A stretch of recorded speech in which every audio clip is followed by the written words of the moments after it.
सुशीला के चरित्र का। इधर सुशीला की लड़की इंद्रसेनी को 12 वर्ष की होकर विवाह के योग्य देखकर उसके सास ससुर को बड़ी चिंता रहा करती थी। अतः एक दिन उन्होंने छोटी बहू से कहा, इंद्रसेनी विवाह के योग्य हो गई। तेरे प्रभाव के कारण कई लोग अपने साथ संबंध करना चाहते हैं, तेरी राय किसके साथ संबंध करने में? सुशीला ने अपनी सास से कहा, इसमें मेरी क्या राय लेनी?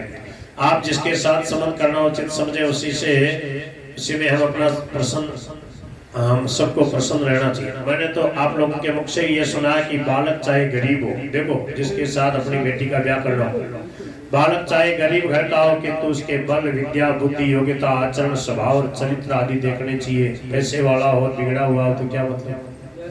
उसके कुटुंब वालों के तथा विशेषकर माता पिता के स्वभाव और आचरण अच्छे होने चाहिए। यह सुनकर सब लोग बड़े प्रसन्न हुए। ऐसी जगह विवाह करना चाहिए। इंद्रसेनी के प्रारब्ध और माता सुशीला के प्रभाव के कारण सुशीला की इच्छा अनुकूल ही घर और बालक का स्वतः संयोग लग गया। पंडित दामोदर शास्त्री के सुपुत्र शिव कुमार के साथ इंद्रसेनी का वाग्दान किया गया। वाग्दान बनी सगाई। पंडित दामोदर जी की सुशीला पर बहुत ही श्रद्धा थी, इसलिए उन्होंने अपनी पत्नी को विवाह के विषय में सलाह करने सुशीला के पास भेजा। घर पर आते ही सुशीला ने उनका यथावत सत्कार किया। तदनंतर दामोदर जी की पत्नी ने कहा, आपके साथ संबंध होकर विवाह आदर्श होना चाहिए। देखो विवाह में क्या होना चाहिए? आपके घर में तो कुरीतियां और फिजूल खर्चा होगा ही नहीं। हम लोग भी अपने सुधार के लिए आपकी राय के अनुसार ही करना चाहते हैं।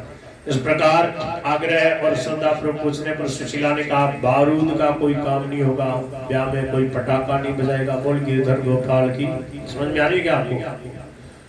खेल तमाशे, सिनेमा, थिएटर, उछाल, अधिक रोशनी आदि में व्यर्थ खर्चा बिल्कुल नहीं करना। बोल बांके बिहारी लाल की।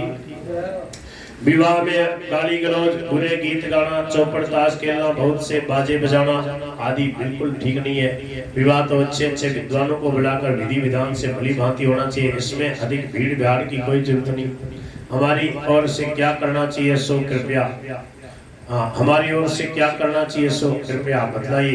पंडित दामोदर की पत्नी बोली, हम लोग आपको आदेश दें? क्या आदेश दें? हम लोग तो आपकी शिक्षा के अनुसार चलना चाहते हैं। आपने इस विषय में कैसा विचार किया, यह सुनने के लिए ही हम लोग उत्सुक हैं।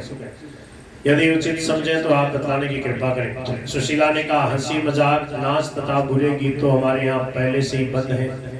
भांग, तंबाकू, सुल्फा, गांजा आदि मादक वस्तु, सोडा, बर्फ, लेमोनेड देना, होटल में भोजन करना, पार्टी देना और सेंट आदि से सत्कार करना शास्त्र विरुद्ध तो है ही। प्रत्युत सत्कार के नाम पर उनका अपमान करना है। शास्त्र के अनुसार देवताओं की विधिवत पूजा कराकर अच्छे अच्छे विद्वानों की सम्मति के अनुसार कन्यादान करने का विचार है। और भगवान राधा कृष्ण के विवाह के बड़े प्रेम से गीत गाए जाए। सीताराम जी के विवाह के, शिव पार्वती के विवाह के, जो रुक्मिणी मंगल, पार्वती मंगल और श्री सीताराम जी के विवाह का जो सुंदर वर्णन है वो है, पढ़ा जाए कैसे प्रेम से विवाह हुआ सीताराम जी का राधा कृष्ण भगवान राधा कृष्ण जी का गर्गाचार्य जी ने कराया था, गर्ग संहिता में था। रुक्मिणी जी वाला प्रसंग पढ़ा जाए तो आप लोगों का असली सत्कार तो श्रद्धा और प्रेम के व्यवहार से होता है। उसकी तो हम लोगों में कमी है। भोजन तथा पान सुपारी, लौंग इलायची का प्रबंध साधारण तौर से किया गया है। दहेज धन देने के लिए तो हमारे पास है ही क्या। हम तो एक अबोध बालिका को आपकी सेवा में अर्पण करके अपने को पवित्र करना चाहते हैं। आप जैसे सरल और त्यागी मनुष्यों के साथ संबंध हमारे बड़ी भाग्य से हुआ है। आपके व्यवहार को देखकर हम लोग सब मुक्त हो रहे हैं। इसके अनंतर समय पर दोनों ओर से श्रद्धा, विनय और प्रेम का व्यवहार होते हुए उपयुक्त पद्धति के अनुसार बहुत ही प्रशंसनीय, सात्विक और आदर्श विवाह संपन्न हुआ। बहुत कम से कम खर्चे में बहुत अच्छा विवाह हो गया। बोल गिरधर गोपाल की। ये है असली पढ़ाई। बताओ अब देखा देखी बोले उसने इतने करोड़ों रुपए खर्च कर दिए, इतनी बारूद भाई, इतने पटाखे बजा दिए, क्या फायदा हुआ? और इतनी लाइटें और तरह तरह की मिठाइयाँ, 20 प्रकार की मिठाइयाँ। बताओ सब कौन सा वो देसी घी भी नहीं है। बस नाम करने में क्या, 2-4 मिठाइयाँ, 2-3 मिठाइयाँ, बढ़िया सब्जी, दाल, रोटी, पूरी, बड़े आराम से होता था। आदर्श विवाह संपन्न हुआ। गदा परस्पर नमस्कार करने के बाद बारात को प्रेम से प्रभु का नाम जय जयकार करके विदा किया गया।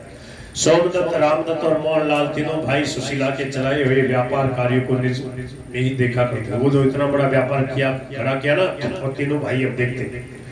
और परस्पर सबका बहुत ही अच्छा प्रेम में व्यवहार था। घर में स्त्रियों का भी व्यवहार सुशीला के संपर्क से बहुत ही सुंदर हो गया था। इस प्रकार कुछ काल बीतने के बाद सुशीला का लड़का इंद्रसेन 16 वर्ष का हो गया, तो उसका विवाह भी पंडित रघुनाथ आचार्य की पुत्री गायत्री से कर दिया गया।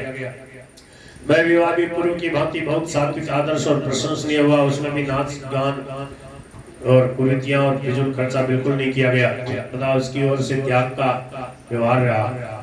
पर श्री रघुनाथ आचार्य का विशेष आग्रह होने के कारण उनके संतोष के लिए नाम मात्र का दहेज देना पड़ा। इस प्रकार लड़के और लड़के का विवाह होने पर सब घर वाले निश्चिंत होकर सुखपूर्वक अपने घर में निवास करने लगे तथा परस्पर बड़े त्याग और प्रेम का व्यवहार करने लगे। अब